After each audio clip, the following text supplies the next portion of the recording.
Good morning guys, and in front of me is Honor Magic V5 and let me show you how to locate IMEI number assigned to this device. So at first, open your phone dialer.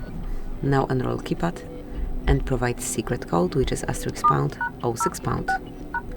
And here we've got device information with both IMEIs at the top of the list. You can smoothly read them. Tap on OK to exit.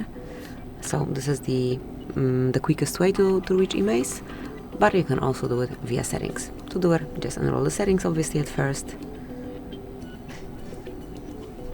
Then scroll all the way down, mark about phone, and here click on